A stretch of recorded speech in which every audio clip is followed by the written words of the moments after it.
Shalom, praise the lord, hallelujah. ನನ್ನ ಪ್ರಿಯ ದೇವರ ಮಕ್ಕಳೇ, ಹೇಗಿದ್ದೀರಾ? ಈ ಮುಂಜಾನೆ ವೇಳೆಯಲ್ಲಿ ತಮ್ಮೆಲ್ಲರನ್ನು ನೋಡೋದಕ್ಕೂ ದೇವರು ಕೊಟ್ಟರು ಭಾಗ್ಯಕ್ಕಾಗಿ ಸ್ತೋತ್ರ.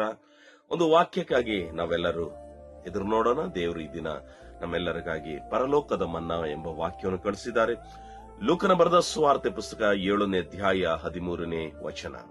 The book of Luke chapter 7 verse 13. ಕರ್ತನು ಆಕೆಯನ್ನು ನೋಡಿ ಆಕೆಯ ಮೇಲೆ ಕನಿಕರಪಟ್ಟು ಆಕೆಗೆ ಅಲಬೇಡ ಅಂದನು.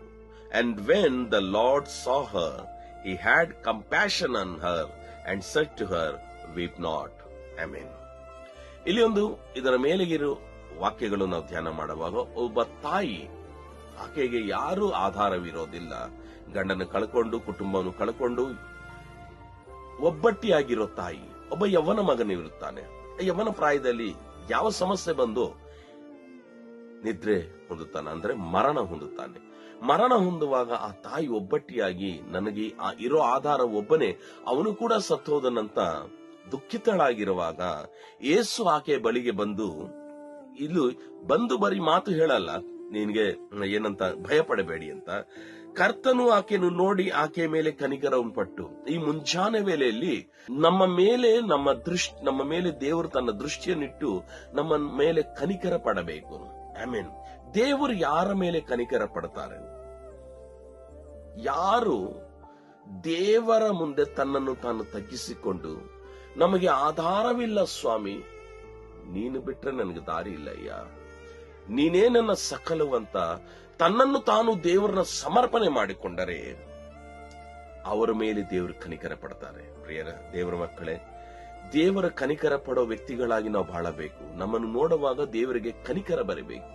ನಿಮ್ಮ ಸ್ಥಿತಿಗತಿಗಳು, ನೀವೆಂಥ ದುರ್ಗತಿ ಸ್ಥಿತಿಯಲ್ಲಿದ್ರು ಕೂಡ, ಸಾಲದ ಬಾಧೆಗಳಾಗ್ಲಿ, ಅನಾರೋಗ್ಯವಾಗಲಿ, ಅಸಮಾಧಾನವಾಗಲಿ, ವ್ಯಾಧಿಗಳಾಗ್ಲಿ, ಅವಮಾನಗಳ ಮಧ್ಯದಲ್ಲಿ ನಾವೇನು ಮಾಡಬೇಕಂದ್ರೆ, ದೇವಾ ನೀನು ಬಿಟ್ರೆ ನನ್ಗೆ ಯಾರಿಲ್ಲಯ್ಯ ಅಂತ ದೇವರನ್ನು ಮಾತ್ರ ಕಣ್ಣುದೃಷ್ಟಿಯಿಂದ ನೋಡ್ತಾ ಇದ್ರೆ ನಮ್ಮನ್ನು ನೋಡಿ ದೇವರು ಕನಿಕರ ಪಡ್ತಾರೆ. ಹಲ್ಲೆಲೂಯಾ. ಈ ದೇವರು ಯಾರು ಗೊತ್ತಾ? ನಮ್ಮನ್ನು ತಳ್ಳುವ ದೇವರಲ್ಲ, ನಮ್ಮನ್ನು ನೋಡಿ ಕನಿಕರ ಪಡೋ ದೇವರಾಗಿದ್ದಾರೆ.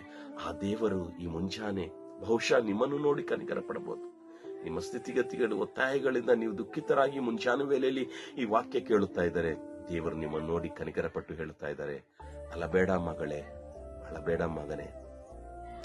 ಇದು ಯಾರು ಕೂಡ ಹೇಳಲ್ಲ ಪ್ರಿಯರೇ, ದೇವರೊಬ್ಬರೇ, ಆ ಯೇಸು ಸ್ವಾಮಿ ಒಬ್ಬರೇ ಹೇಳ್ತಾರೆ, ಅಳಬೇಡ. ಒಂದು ವೇಳೆ ಅಳುತ್ತಾ ಇದ್ದೀರಾ, ದುಃಖ ಪಡ್ತಾ ಇದ್ದೀರಾ, ತಿಳ್ಕೊಡಿ, ನಿಮ್ಮ ಕಣ್ಣೀರು ಒರೆಸುವ ದೇವರು ಈ ಮುಂಚಾನೆ ನಿಮ್ಮ ಮನೆಗೆ ಬಂದಿದ್ದಾರೆ. God is going to wipe all your tears and saying don't fear. ಭಯ ಪಡಬೇಡ. ಬನ್ನಿ, ಧೈರ್ಯವಾಗಿ ದೇವರ ಬಳಿಗೆ ಬರೋಣ.